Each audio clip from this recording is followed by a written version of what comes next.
I bet all of you here will agree with me when I say that the world we live in admires people who cope really well.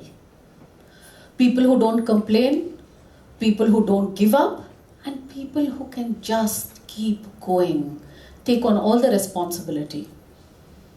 Across cultures, in our families, schools, and workplaces, this quality is greatly admired. We love them, we praise them, and we reward them even. We call such people strong and we rely on them blindly. But somewhere, a question stuck with me. Are they really strong? Is this really strength? Or is it just survival? Survival is not a personality trait. You're not born with it. It is a learned perspective. Just understand. When man started, even before he had words for emotions or control over circumstances, he learned to stay safe.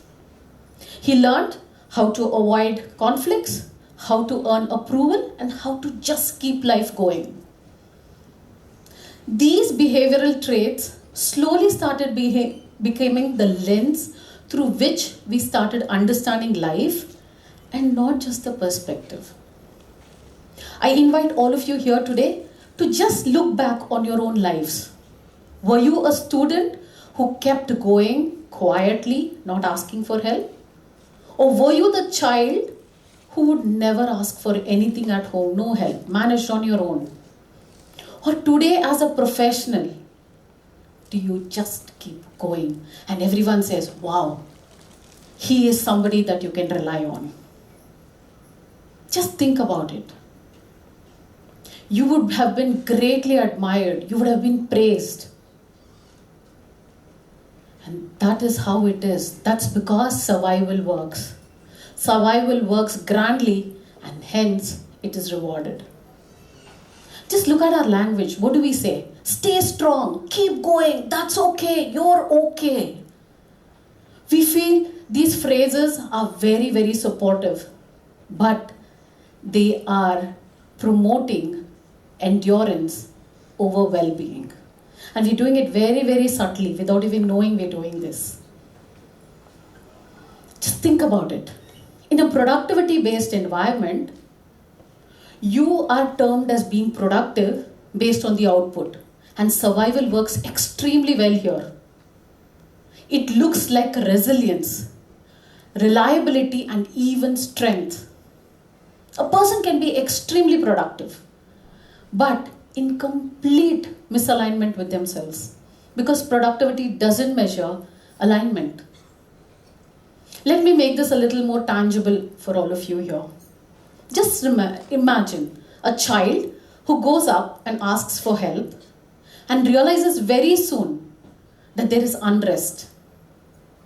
He or she learns to start doing things on their own. They stop asking for help. That is how beautifully the adaptation works. And this child is termed as the independent one, the responsible one, and even the one who is mature for their age. We've all heard this, haven't we? And the same child is that employee or the professional who continues to cope, who continues to be the one that you can rely on. Everything is fine until stopping feels unsafe, support feels unfamiliar, and rest becomes very, very, very uncomfortable. And this is how survival hides in plain sight. And along this journey, I wanted to name what I saw.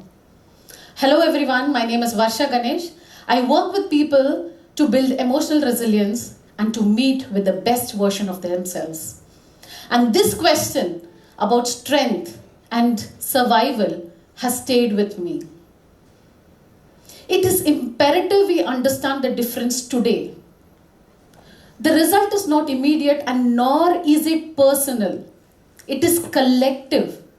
and it is going to stand for a very, very long time, because soon emotional endurance is becoming admirable.